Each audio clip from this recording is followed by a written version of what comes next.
What's going on, guys, and welcome back to the Jersey to Vegas podcast, episode number 94. We're almost there to 100. I have a couple podcasts lined up. Tomorrow I'm actually going to film one, and then I'm scheduling a special one for episode number 100. I have another one that's coming out with a very good friend of mine. So I'm very excited for the future of this podcast and making sure that we're continuing to do so. So like we said, we're going to talk about changing your state, right? It's a very popular term and or method that Tony Robbins, I believe, will use. And he'll say you have to in order to change your mind, you have to change your state, right? And it's very true. Yesterday was very difficult for me, and not in a bad way, but in a way where it was just weird, right? It's just like, I don't know if it's one of those, is it a full moon? Is it because all these planets are going to be in alignment? I don't know. But for some weird reason, I had this, terrible dream. You ever have the dream where when you wake up, you actually don't know if it's real or not? Like, is this actually really happening? Am I still in the dream, or am I awake? I woke up about 3 o'clock in the morning. I couldn't go back to sleep after that because I was so scared. In the dream, it was almost like, I guess you could say post-apocalyptic. So it was almost like a zombie movie, but weird. First off, let's take a time out. We all know when someone says, will you listen to my dream, that the only person that actually understands the dream is the person that's telling it. Anyone else, it probably just sounds crazy, or they shut off and then they're just like this. Oh yeah, that's a crazy dream. Yeah, no, I had one just like it. Yeah. Oh yeah, what happened? Rabbits? Yeah, rabbits. Rabbits were there too? Yeah, mine too. Because it's near Easter, so you probably just had it. That's what it sounds like when you tell someone about your dream, by the way. So I'm going to tell you in reference to it, only because it's relevant to this topic or this situation. In this dream, anyone that talked to me died.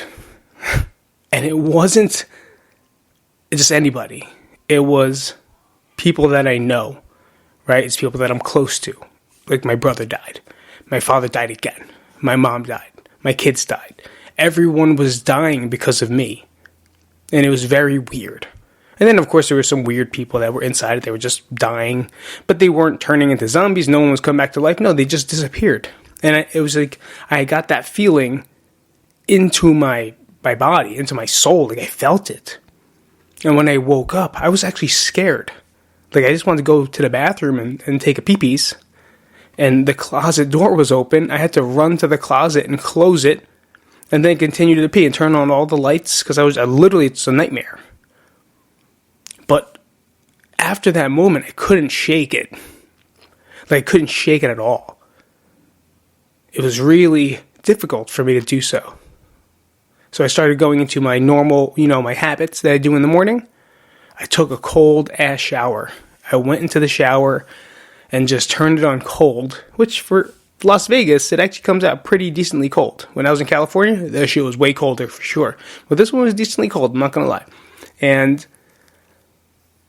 after doing that, I felt a little better. I felt a little bit more invigorated, but I was just tired. So, of course, I make a cup of coffee, and then after a cup of coffee, I go for a walk, and I take the dogs out for a walk, right?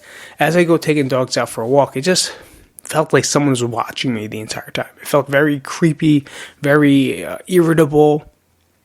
I don't know what it was, but there was just some weird feeling that kept reminding me of the dream. And after that, I would cry. Right now, I would cry because the dream kind of reminded me of the feeling that I get when I think about my dad. And anyone here that has lost someone, whether it's a pet or whether it's a person, we all know it feels not good, and then you end up getting into that lane or that road of like, let me find some pictures. Let me go see a video. But it's not even like I was searching for it, right? All of a sudden, these videos of my dad would pop up, and Nat sent me a video with my dad in Phoenix, which was just like, it was just there. It just kept coming towards me. And I think a lot of yesterday I spent crying. being sad, feeling weird. So I really had to work on changing my state because I did not want to feel that way at all. There's one thing that's not fun, right? There's one thing that's not a great feeling, and that's feeling sad. But we gotta like smash that feeling because it just doesn't feel good. Right? It doesn't feel good. And then I watched a movie. If you guys have not seen it, it's like the new Lucas meets Joy Luck Club meets Air Up There, I guess. I don't know. It's called Chang Can Dunk. Watch it. It's on Disney. It's now my new favorite cringe-worthy Disney movie teaching lessons. I cried like a baby at the end of it. It wasn't even the end of it. It was like during the whole process. First off, I was crying because it was so cringy, where it's like, oh my God, I can't believe this is happening. Oh, please don't do that. Please, you know, when you watch a movie, or like even when you watch this podcast, sometimes you cringe enough to where you're like, please don't do anything stupid. Please don't do it. Don't do it. And I do it anyway. Well, it's the same feeling. And then at the end, I'm not going to give you a spoiler. It just made sense to me as an Asian. Right? The message in there at the end-ish. Here's a little spoiler. In the movie, you think it's over, and then it's not, and then it keeps going for like another hour. It's a good movie. You'll never forget it. Chang. Oh, yeah, right. Chang, you heard me. Chang Can Dunk. It's about an Asian kid that's trying to dunk because he's trying to win a bet that he put on with a kid that was bullying him in the school. Same time, trying to win a girl. Everyone's a multicultural cast. It's really very interesting to me because I'm not used to seeing these movies like that. It's usually all white people the entire time. Right? These movies, I just see white people all the time. So it's fun to have like an Asian going after a black girl and then a white guy being the bully. It's so fun. Just watch it. It made me cry, honestly. And then there's another movie we watched, right? It's movie night, or movie day. This was Sunday. This is both Sunday. And the kids wanted to watch a movie, more Phoenix, and it was called Gen X, or The Next Gen. I forget what it's called. Again, it's a Japanese cartoon. I thought it was like for kids because it had a robot in it. It was more for like teenagers, right? But the message of the story was the girl lost her father when she was young, but just remembers all this missing from her, and she's angry, and she's an angry Asian, like straight anger the entire time, and becomes friends with this robot, and it's just really good. So again, crying the whole time because you just feel it. You just feel it. I'm getting to the point of the stories here, guys. I'm just telling you exactly what it was, but I felt it in my heart. I felt it in my soul. I felt it in my emotions took over. Right, these dreams and these movies took over me. So that overwhelming feeling of sadness and anger and frustration, it took over myself. And this is where we're talking about changing your state, right? You have to change it because that's the only thing I can control. Right? The other things I cannot control. I can't control the ending of a movie. I can't control the way that movie is going to make me feel. I'm not going to ignore it, that's for sure. Right now, I'm not going to ignore how a movie or a story or a song makes me feel. Because if it makes me feel fucking angry, then I want to go break shit. Right? If it makes me feel sad, then I want to cry. Maybe take a walk. But I'm not going to ignore how things make me feel and shut them down. Because I feel like that's worse, honestly. It's not good for me, because if I pent up the emotions, I'm going to become a fireball. I'm thinking of Dragon Ball Z the entire time. I said fireball, by the way. That, and in 21 Jump Street with Channing Tatum, whatever his name is, Channing Tatum, and the heavy kid with curly hair. I don't know, Seth. I don't know what his real name is. Jonah Hill. Fireball is a word that he uses, I think, in the China shop. I believe that's like the terms he used. Anyway, I have to change my state. Right? And in order for me to change my state, it requires work. Because that's the only thing I have control of. And I don't want to feel like shit all day long. I don't want to feel like garbage. I don't want to feel sad. And then when I'm sad, I'm just quiet. And then it affects my family. Because now I don't want to do anything. I don't want to be lazy. And I want to sit around. Or I'm going to be very quiet. And now I'm going to ignore my wife. And I'm going to not respond to her. I'm not going to communicate with her because I feel sad or irritated more. Right? And now I feel guilt. And then guilt takes over because I'm doing all this stuff to other people. And that's all I care about. Right? I don't care about me. I care about everyone else.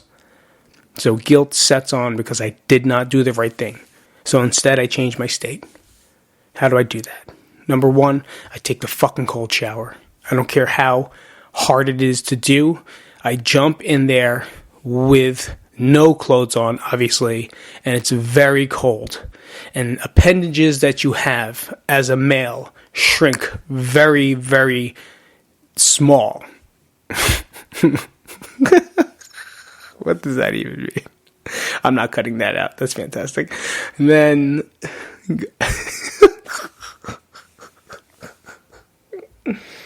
oh, man.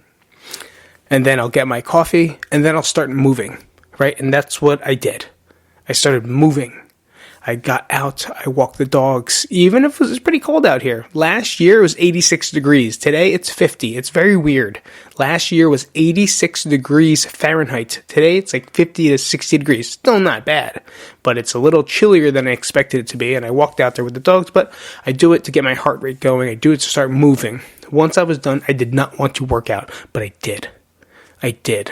Even if I was tired, even if it was slightly...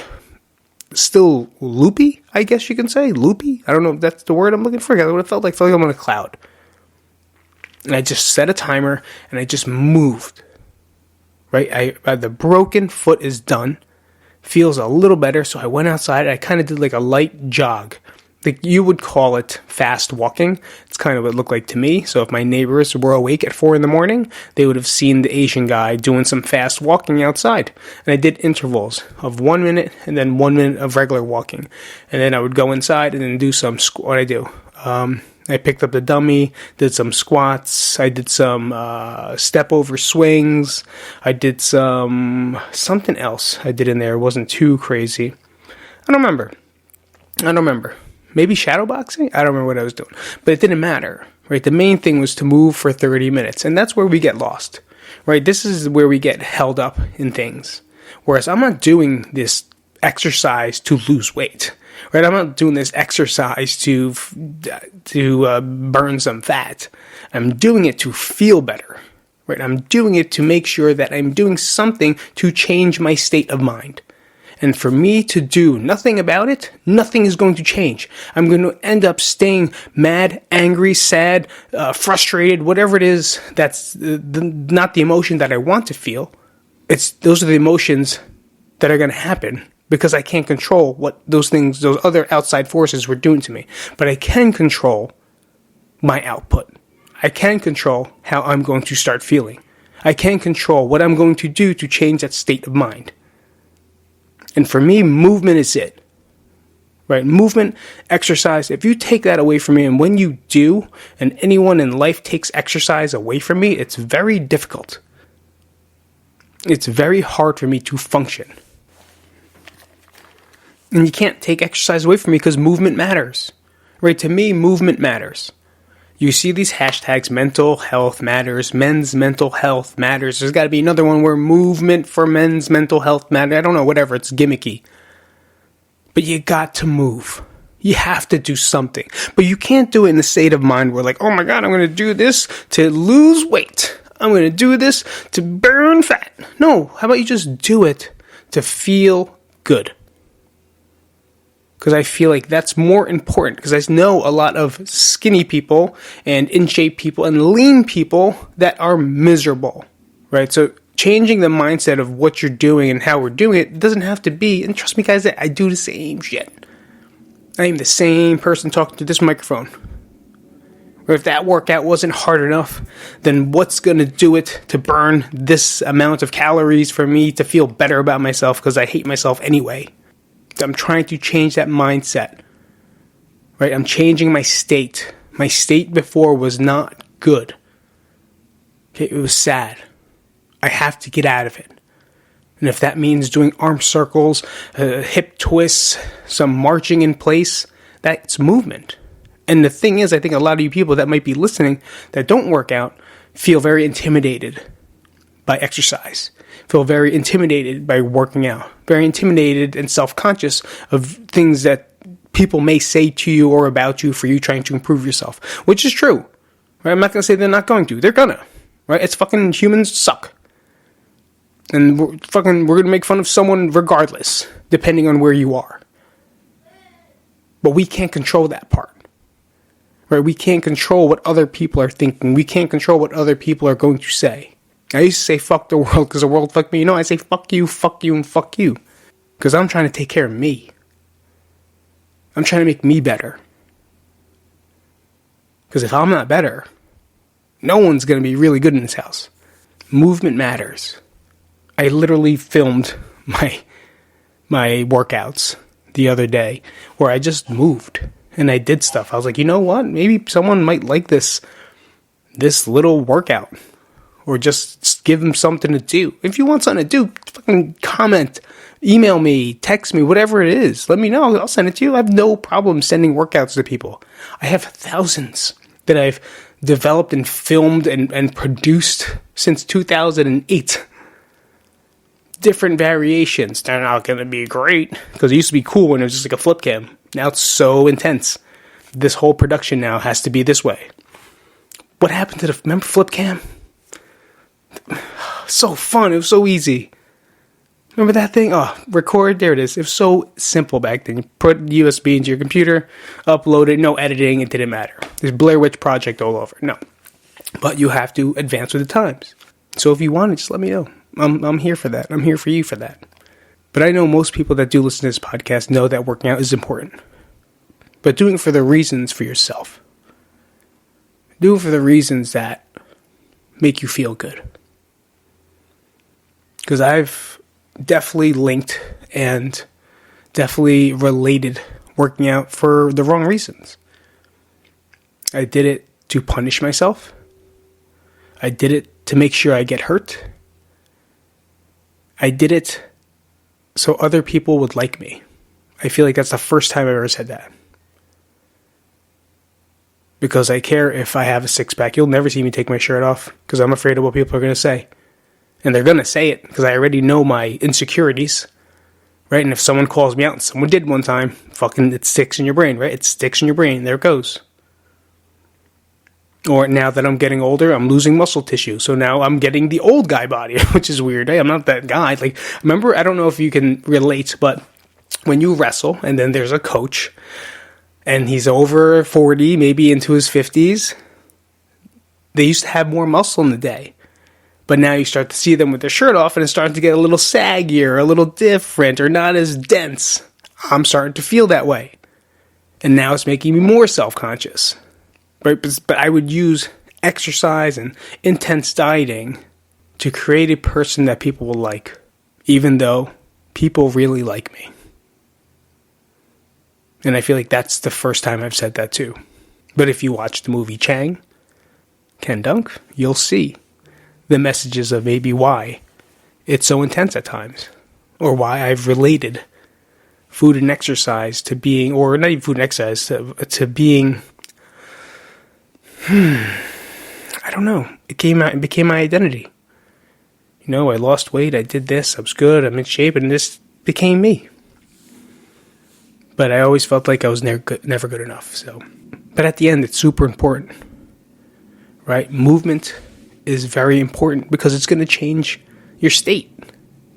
Even if you listen to Tony Robbins, I don't know if you guys do, go ahead, give him a shot. Listen to him. He's a great life coach. He's a great coach. He's a great person to listen to in the morning, if you are into it. Some people need a little bit of gasoline in the morning. You know, for me, that's a little bit of gas. Don't get crazy with it, you know? Don't fucking put too much gas, you're gonna fucking light up on fire. But it's okay to listen to some stuff that might help you feel better. Might help you change your state, change your mind. And for me, exercise does it. Because I don't know what it is, right? And every time they say, when you're angry, what do? You want to punch something, but then you don't. Just fucking punch something, not a person. Punch the pillow. Use a Damitol. Is a Damitol here? Oh, he's somewhere. Is he in my room? Oh, hold on. This is Damitol. Right? Fucking, it says damn it. A Damitol. Whenever things don't go so well and you want to hit the wall and yell, here's a little Damitol that you can't do without. Just grasp it firmly by the legs and find a place to slam it. And as you whack its stuffing out, yell, damn it, damn it, damn it. Back to the pitch. I like to take it, I like to fucking hit it like ASMR, damn it dog.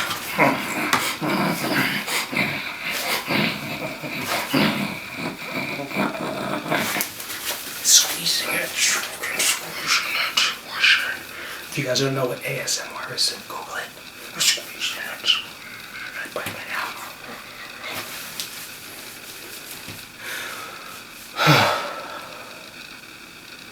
But man, it makes you feel better.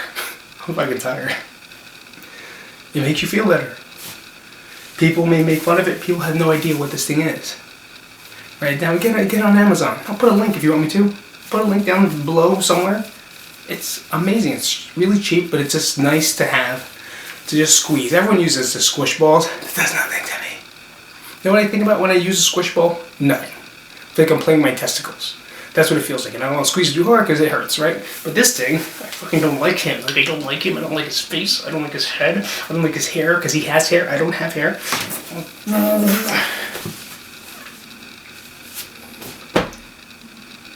But it works. I don't know what is about it, but that's movement. I'm releasing emotion. I'm increasing my heart rate. I have buggers. I'm increasing my heart rate. I'm changing my state. Because before, I was angry, I was frustrated, and now I move for what? A minute? Not even? Trying to squeeze and get that tension. It's everything I say when I say I do tip, right? That technique where you change temperature, well, like pour water on my head, then I'll do increased intense exercise, and then pace breathing. So that's my intense exercise, right? That's as simple as that. It's not me having to do anything more than that. It just feels good to rip something and bite something and squeeze something and smash something. It helps level out your head. And that's why doing a little bit of movement in the morning is very, very important.